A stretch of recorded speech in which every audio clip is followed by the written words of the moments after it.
मैं हूं doctor Sumit Anand, joint replacement and sports injury specialist at medicals sector 82 Gurgaon. आज मैं आपको बताऊंगा गठिया के बारे में।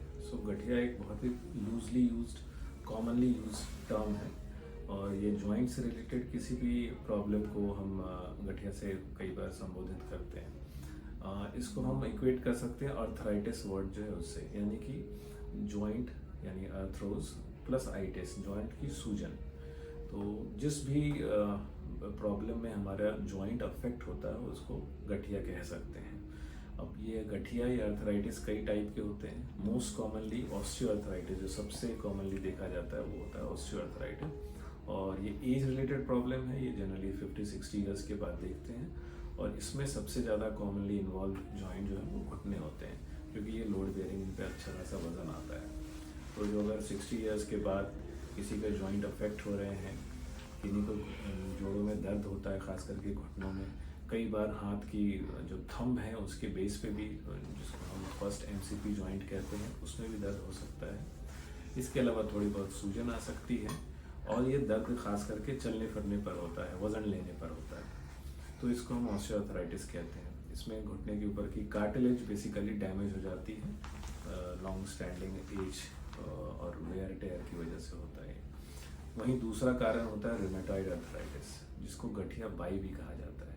ये एक systemic problem, auto immune problem है। ये इसका घिसावट या एज से कोई लेना देना नहीं है। इनफैक्ट ये यंग एज में भी देखा जाता है, एज अर्ली एज 16-17 साल की उम्र में भी देख सकते हैं, जिसको जुवेनाइल रूमेटॉइड अर्थराइटिस कहते हैं। और इसमें सिर्फ कार्टिलेज ही नहीं, घुटने के अंदर, इनफैक्ट जॉइंट के अंदर जितने सॉफ्ट टिश्यूज हैं, जैसे साइनोवियम है या फिर लिगामेंट्स, मेनिस्कस, ये सारी चीज़ें अफेक्ट होती हैं।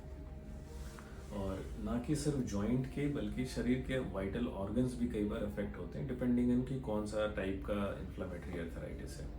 इसमें देखा जाता है कि हाथ की उंगलियों में जैसे कि टेढ़ापन आ जाता है, हाथ की उंगलियों में सूजन होना, दर्द होना, अकड़न होना, खास करके सुबह जब उठते हो उस टाइम सूजन ज़्यादा लगती है, अकड़न ज़्यादा होती है और धीरे धीरे वो कम होने लगता है।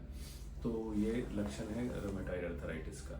घुटने भी इसमें अफेक्ट होते हैं, हिप जॉइंट भी अफेक्ट हो सकता है। इसमें अलग ये होता है कि घुटनों में भी काफ़ी सूजन आता है कंपेयर टू ऑस्टियोआर्थराइटिस। और कई बार ऐसा होता है कि पैरों में टेढ़ापन नहीं आता, लेकिन डैमेज काफ़ी हद तक बढ़ जाता है। रूमेटॉइड अर्थराइटिस में अगर घुटनों में टेढ़ापन आता भी है तो जनरली वो अंदर की तरफ होता है, जिसको हम नॉकिंग कहते हैं, जबकि ऑस्टियोआर्थराइटिस में बोइंग ज़्यादा कॉमन होती है। इसके अलावा और भी टाइप के अर्थराइटिस हो सकते हैं, जैसे कई बार लोग गाउट या जिसमें यूरिक एसिड बढ़ गया है उसको भी लोग गठिया के नाम से कहते हैं। या किसी चोट के बाद, इन्फेक्शन के बाद भी अगर जॉइंट डैमेज हो तो उसको भी गठिया की श्रेणी में रख सकते हैं।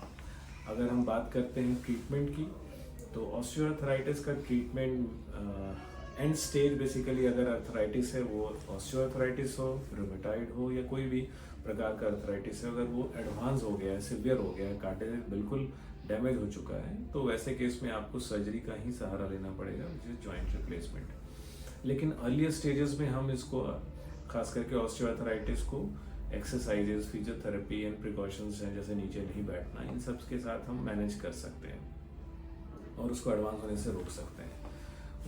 जबकि रूमेटॉइड अर्थराइटिस जैसी जो चीज़ है उसको मेडिकल ट्रीटमेंट उसके लिए अवेलेबल है, और कुछ डीमार्ट्स होते हैं, डिजीज मॉडिफाइंग ड्रग्स होते हैं, वो हमें टाइम टू टाइम देना चाहिए। उससे हमारा जो अर्थराइटिस, रूमेटॉइड अर्थराइटिस या गठिया बाई है, वो बहुत तेज़ी से प्रोग्रेस करके अग्रेसिव नहीं होता है। अगर हम वो टाइमली ट्रीटमेंट नहीं लें तो फिर उसमें भी अंततः सर्जरी की ज़रूरत होती है। लाइकवाइज अगर कोई फ्रैक्चर हो गया है, कोई इन्फेक्शन हो गया है, उनका टाइमली इलाज करते रहें तो जॉइंट के अंदर खास करके, तो वो अर्थराइटिस में या गठिया के एडवांस फॉर्म में तब्दील नहीं होता है और ऑपरेशन से हम बच सकते हैं। I hope this was helpful. Thank you.